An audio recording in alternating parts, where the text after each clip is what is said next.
Welcome to the Catholic Entrepreneur Podcast. I'm your host, Mitch Fisher. We're going to get right into this one. Actually, bring Jimmy Coleman on in here.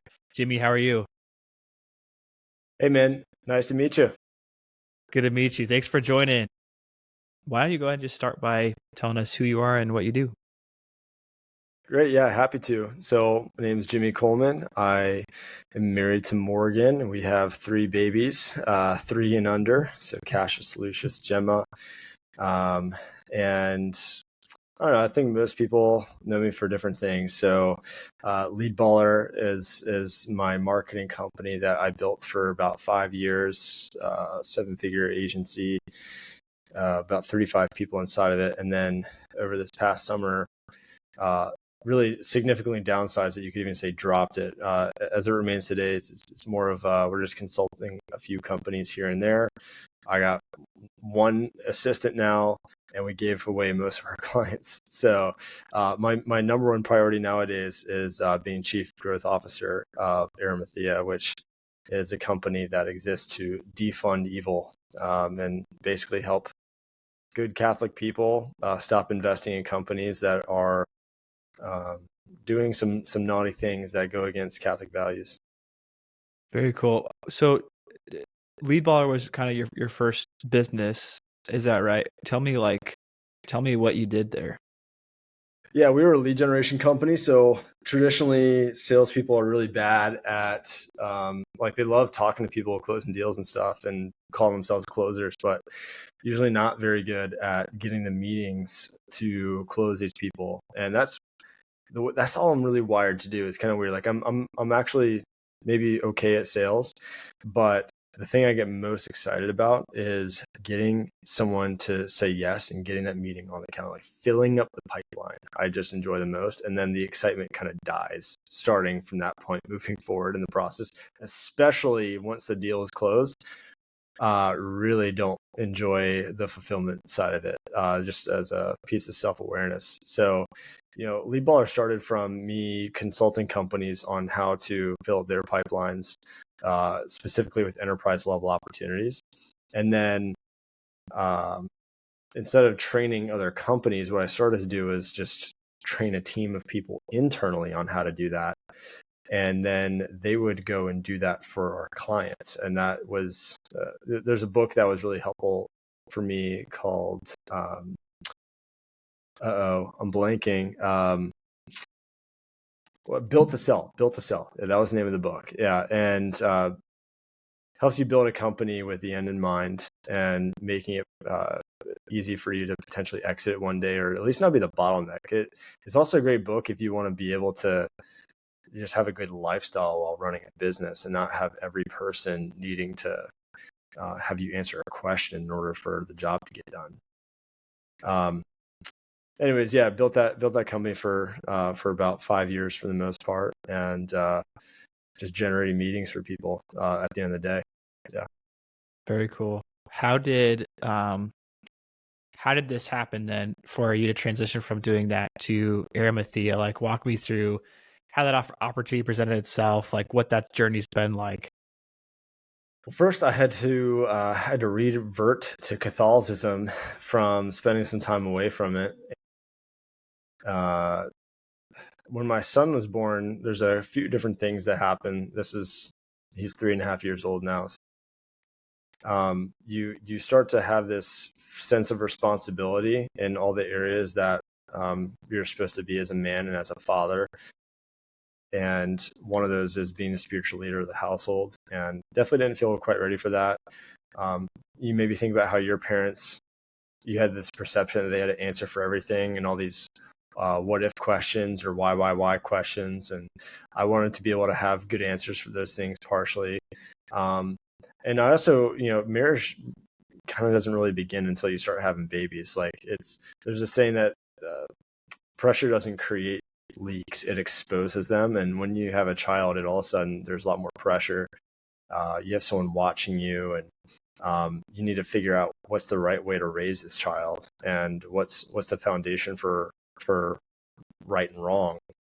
and you prefer not to just make it about a thin air. I wanted to use the Bible, but I had some things that were keeping me from being able to do that, like just fully being bought into it. I didn't want to just give my child what was most convenient for me, what would make it easier for me to keep my same group of friends and just make my parents happy. I needed to really confront the things that were keeping me from going all in and not just being Christian whenever it was convenient for me.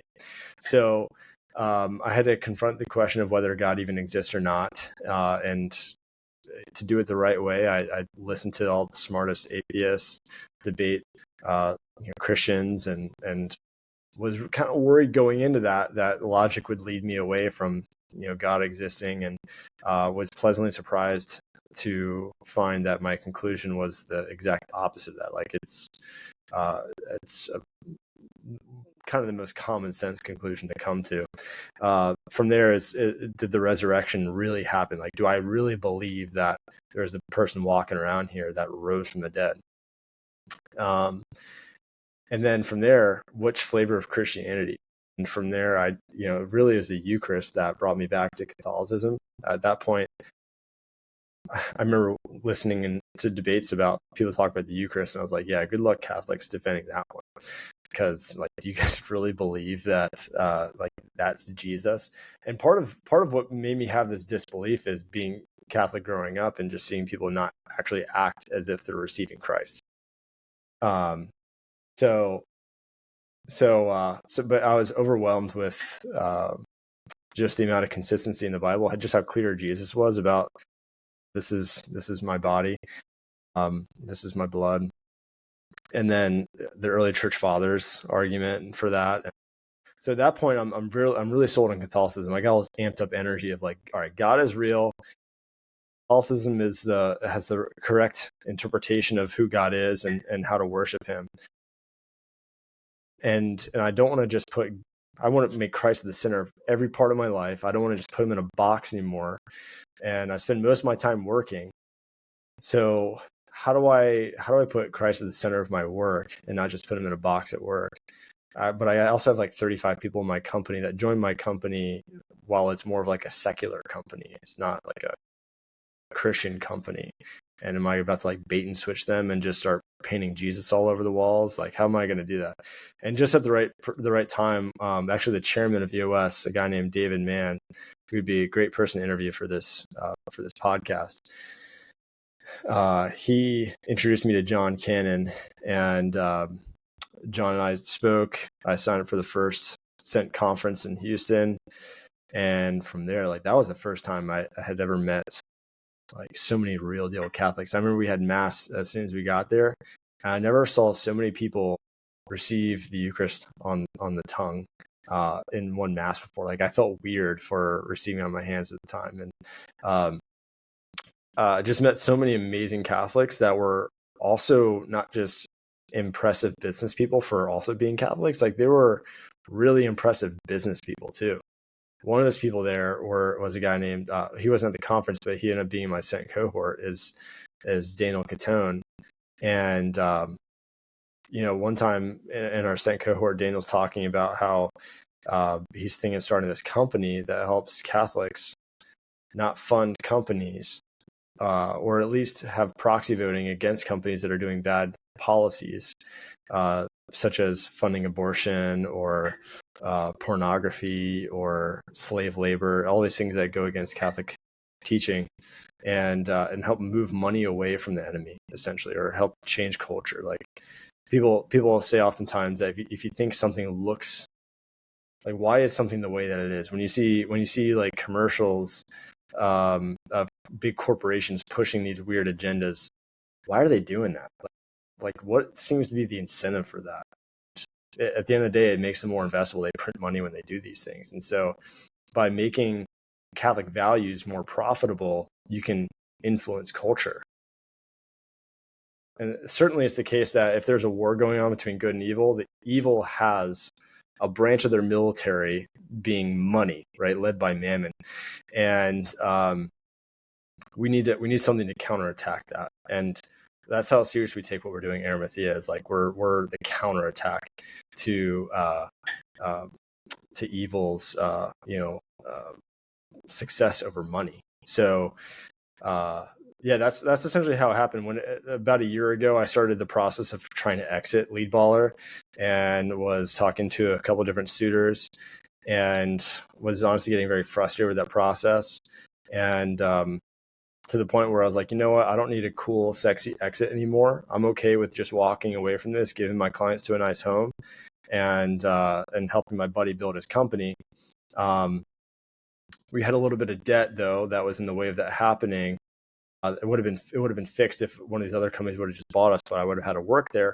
So Daniel was like, well, how about I just buy it, and I own half of Leadballer with you. We just downsize it. You can just consult a few companies in the meantime to help me afford your salary, and we build Leadballer together, or we build Arimathea together. And so now I'm one of the founding members of the team, Daniel being the main founder, and we have a little squad that we're building. So yeah, that's the medium-sized story for you. Wow. That's really cool to hear how that all came about. In kind of seemingly like a short period of time. Um, how does someone work with you at Arimathea? So like, what kind of services or products do you provide? Like, if someone's bought into your mission, what can they do next? Well, yeah, it depends on who they are. So we really have three markets. We have institutions that, like, you can picture a diocese or a school or something. And I was tempted, I almost said Catholic school or something, but the reality is, if you don't like participating in funding abortion, you could be a Muslim and and not get down with that. And Arimathea could be a great way for you to screen companies. So just maybe something to keep in mind. You have the other market of retail, what we call retail investors, who are people just like families that want to be earnest and consistent in their, and where their money goes and what their faith is. And then you have advisors, and advisors are kind of our main target market because it's just more efficient. They already have clients, they have institutions as clients, they have retail investors as clients. So we are oftentimes just networking with the advisors. We're not taking their jobs, we're working with them. So they work with us because they want our research. They want to know which companies are in, which companies are out. And then there's these other list of companies that are in this weird category of, they're in as long as you're working with a company like Arimathea to do what they call proxy voting, where, you know, like if you have enough shares in a company, you have the ability to uh, tell the company, hey, you guys need to change your policy on this sort of thing. So it's very clearly outlined by UCCB and Monsignor Bonum, what the Catholic Church tells us to do and how to invest. And so we're just kind of executing that. We've done the research for that. And then Arimathea also will do like asset management things. So, and just to be clear, I'm not a financial advisor. I never thought I would get into this industry ever, but I love the way that we're able to use finance as a weapon against the enemy. So I'm all for it. And it's kind of cool too, because we have world class, like Daniel built a $4.5 billion AUM financial company. We have people like Andrew DeBerry. That's who I just got the call with. He was the head of AI monetization at Meta. So like the apex of like knowing a lot about AI and tech. So we have world-class tech and finance experts, but they're missing like a outside the box marketing guy. And I'm definitely coming from outside the industry, and that's reflected in a lot of our marketing, that it's not very traditional financial advisory, finance industry marketing stuff. So Gotcha. What does your day-to-day look like as chief growth officer? Like, what's been your biggest challenges, some of the things that you focus on? yeah, it's because, let's see, I'm like a one-man army right now. So we have a lot of things that we're just getting off the ground, like getting a podcast off the ground. Podcast, if you want to create content, podcasts like this we could turn this into a lot of things, right? You can turn this into long form YouTube content. You could turn it into 60-second clips. You could turn a monologue of something I said into a blog. You could turn it into a LinkedIn post. this is the most efficient way to create content if you want to create as much content as possible. So we're working on one too and getting that off the ground. And that's a lot of fun. A big thing that this is my trade, is outbound campaigns. My specialty is building lists of people that are in our target market. And first off, finding the data for that is really difficult. Finding the email addresses and the phone numbers and whatever to contact them on. And then coming up with the copy of the messaging of what are you going to say to all these people. And finding an efficient way to send that message out to as many people as you possibly can. And some of those lists are kind of interesting. Like you have your traditional, okay, how can we build a list of Catholic financial advisors? Kind of an interesting one. We figured out a way to do that on LinkedIn, finding Catholic financial advisors. We built a list of like hundreds of Catholic podcasts that I'm just trying to get Daniel to be a guest on. So put him on as a guest on this podcast next. So we found hundreds of Catholic podcasts that we've curated. We have a list of essentially every single Catholic newsletter and blog and, anyone that, and sometimes it's like a store that has a list of 500,000 Catholic people that have bought trinkets from them. Right. So, finding all these potential channel partners and there's this long process of building all these contacts. And then what do you now say to them? And then the fulfillment of actually like getting them to have meetings with us and do business with us in different ways. We have conferences coming up where we're trying to make sure we're not just showing up to conferences and passing out business cards, that we're actually coming in there and rocking people's world with like, whoa, these guys came in with a plan. So I don't know, man, the day to day I almost laughed when you said that because it's a lot of things happening. I'm trying to make sure that I'm the one steering it and it's not just like running me over, because there really is so much going on in the early stages. There's some quote somewhere, hopefully it's correct, but anyways, the majority of the rocket fuel is used during the launch, right? And we're certainly in the launching phase of Arimathea. Definitely. You mentioned like fatherhood and how that played a role in kind of your reversion, and then this domino effect of like jumping over to Arimathea and all these new fun projects. What's it been like, as a husband and father? So, figuring out how to transition Leadballer and then in this new role as chief growth officer. How have you been able to balance so much? I imagine, as you said, it's a lot on a daily basis. Like, what are some of the recommendations you have to others who are trying to do similar things? Yeah. Thank you for asking that. So one thing that really got me good when I became a dad was hearing that children, they listen with their eyes, right? So it's kind of scary when thinking about being a father and like saying all the right things. It's somewhat relieving, but also even scarier to think that it's not as much about like the things that you say. It's like they're going to watch what you do and they're going to actually pick that up. Like that's what they're actually going to listen to. So in some ways that's a little bit scarier because you actually have to be genuine in what you tell them is right and wrong and follow through with that on your own. But it also makes it kind of simple. And so it's simple, but not easy, I guess is the right way to say that. So that's part of what encouraged me to like start going to daily mass more often. And the reality is like, all of a sudden we created 3 children. Like there's some people I haven't caught up with in a few years and I now have 3 children, right? So it's kind of wild. I went from 0 to 3 real quick. So every time a new child enters into the world, what ends up happening is the habits get a little shuffled up and we have to recreate habits. For the most part, daily mass is a really cool thing. I had all these things I wanted to do. So I remember writing down like my ideal day. It looks like this. It looks like this. And what I had realized is I wasn't doing that ideal day simply because I hadn't created agreements with the people around me, such as my wife or such as the people that are my colleagues that I work with, and saying, hey, this is a thing that I want to start doing now. You're either asking or telling. You might, depending on who the relationship is, maybe. But is this okay? Or Is there anything that I need to factor in if I'm going to start doing this, that I need to also do this differently, or is there any concerns about that or whatever?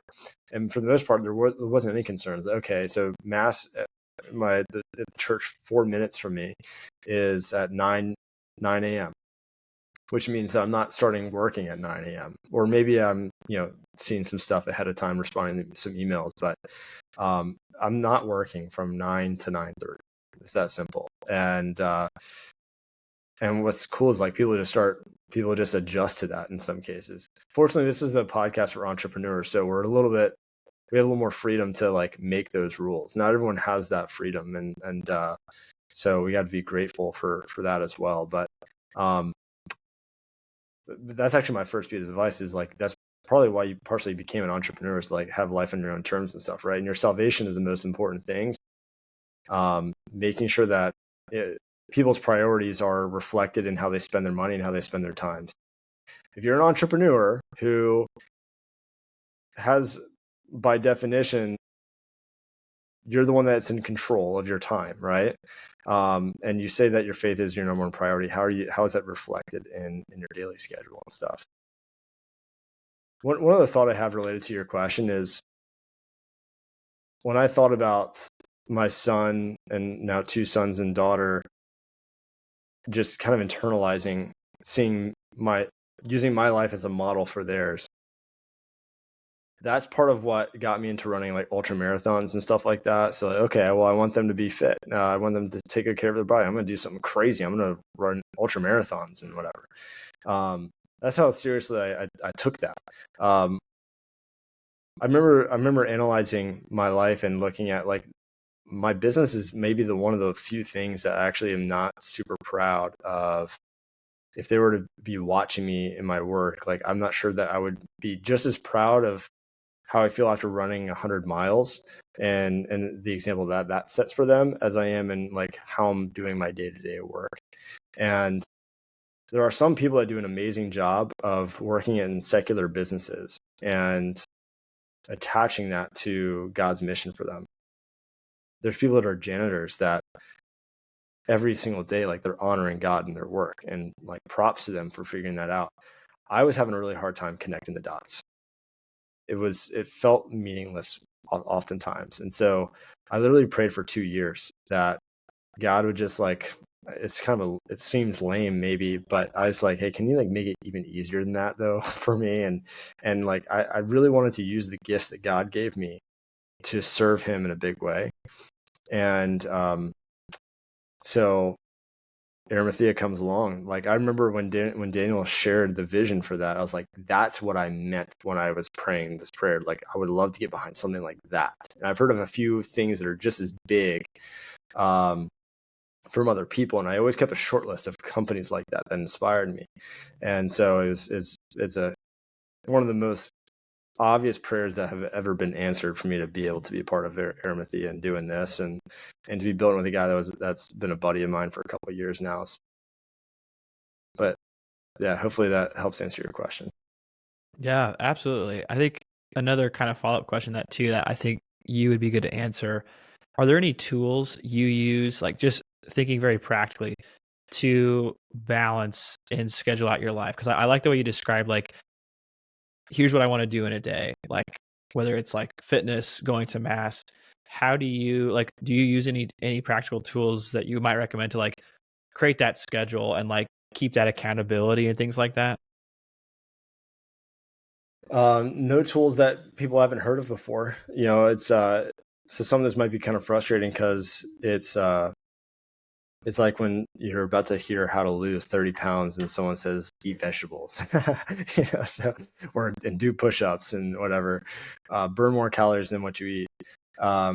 But part of it, I'm looking right now, like, I like using, I have to have something to write something down with around me. And like, you guys, if you guys see the visual, I guess you don't see any of my whiteboard. So this is a whiteboard, actually right here. This is a wall-sized whiteboard. I can write down lots of thoughts constantly, and that certainly helps. But the main tool is, most of us live by calendars, and so I noticed that there's a lot of things that, if it's just not in the calendar, it's not going to happen. So putting daily mass in the in the calendar is, and blocking off your availability during that time so people can't schedule meetings during that time.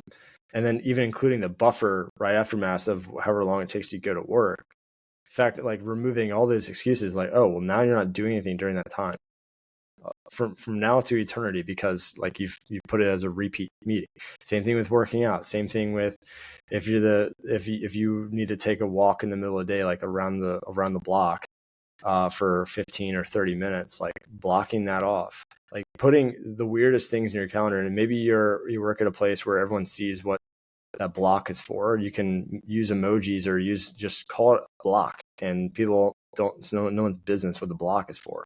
But that honestly is like such a simple, so therefore people might not do it, but because we tend to want complex answers to things we haven't heard of before. But simply just going into your calendar and blocking off both doing the time to do the thing and the time before and after to make sure you can get to it and get back from it, so there's really no excuses, is one of the most simple mechanisms to make that happen.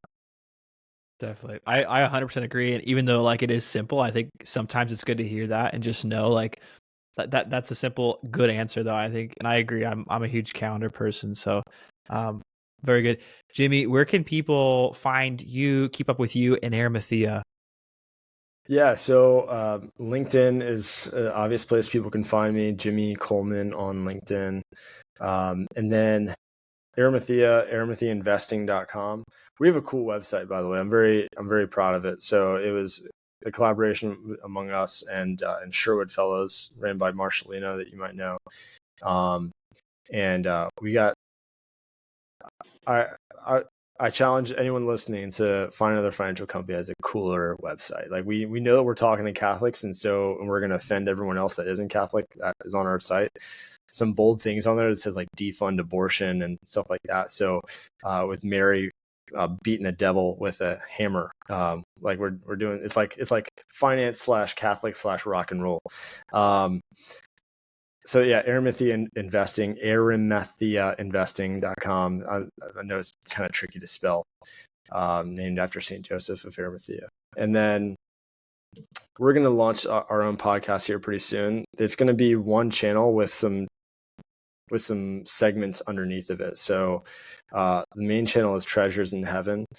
Under that is going to be Theology of Money, where we're going to have Daniel, who has his master's in Catholic theology, answering really tricky questions about theology and money with a bunch of theologians, like 2, 3, 4 theologians on the podcast with him. So that's going to be really cool.